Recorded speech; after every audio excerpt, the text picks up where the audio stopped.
Сәлем достар, баршаңызға. Ең алдымен менің каналыма қош келдіңіздер. Тіркелмеген жандар болса, міндетті түрде тіркеліп, видеоның соңына дейін көріп шығамыз. Бүгін сіздерге уәде еткенімдей, ерекше самсаның рецептісімен бөлісемін. Бұл самсаның рецептісі еш жерде жоқ, сондықтан осы видеоның соңына дейін көруге кеңес беремін. Ең алдымен біз самсаның осындай салмасын дайындаймыз. Ол үшін бізге сиырдың тартылған еті, жуа, дәміне қарай тұз, қара бұрыш және кішкене ғана күнбағыс майы қажет болады. Барлығын жақсылап араластырамыз.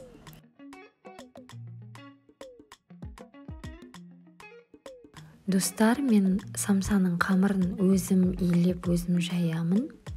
Осылай төрт бұрышты етіп, ыңғайлы етіп, мұздатқышқа қатырып қоям. Кез келген уақытта, қонақ келген кезде болмаса өзімізге жеуге осылай шығарып, ерітіп, төрт бұрышты етіп кесіп жаямын.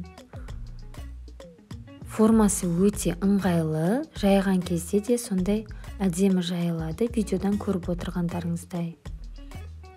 Бұл самсаның рецептісі өте ерекше, еш жерде жоқ, қыздар, еш жерден таппайсыздар дәл осылай рецепті. Мен сіздерге уәде еткенімдей, келесі видеода қамырының жасалу жолын міндетті түрде көрсететін боламын. Сондықтан менің видеомды күтіңіздер. Бұл самса өте дәмді, қатпарлы самса, орысша айтқан кезде слоеное тесто. Жасалу жолы өте ерекше самсалардың бірі.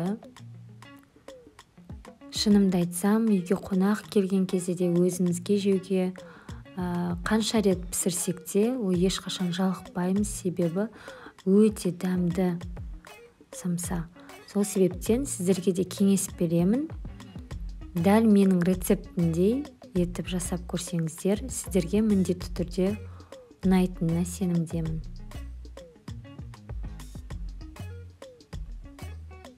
Жайылған кезде өте оңай жайылады. Өзінің формасын сақтап қалады. Қалың немесе жұқа етіп жаймай, орташа етіп жаясыздар.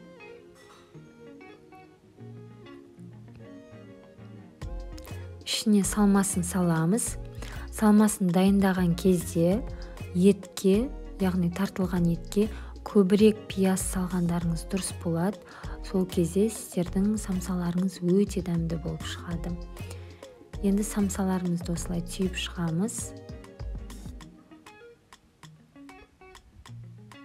Еті көп болып та кетпесін. Егер көп болған жағдайда самсамыздың қамыры ажырап, ішіндегі бүкіл соғы, яғни суы сыртқа қарай шығып кетеді. Сосын самсамыз құрғақ болып қалады. Сол себептен етін шамадан тыс қоспаңыздар және осылай жабыстырған кезде самсамызды қамырын жақсылап бір-біріне жабыстырыңыздар, арасы ашылып кетпесін. Енді шеттерін осылай түзеп шығамыз, бір-біріне жабыстырып.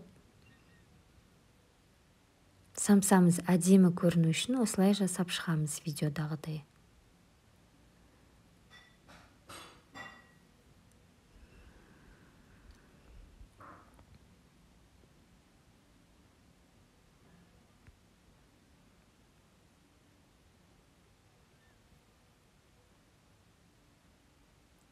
Енді дайын болған самсамызды бетін осылай жұмыртқаның сарысымен жағып шығамыз.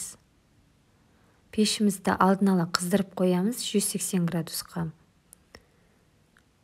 Самсамызды салған кезде ең алдымен ең астыңғы бөлігіне саламыз, себебі бірінші самсаның асты жақсылап пісуі қажет.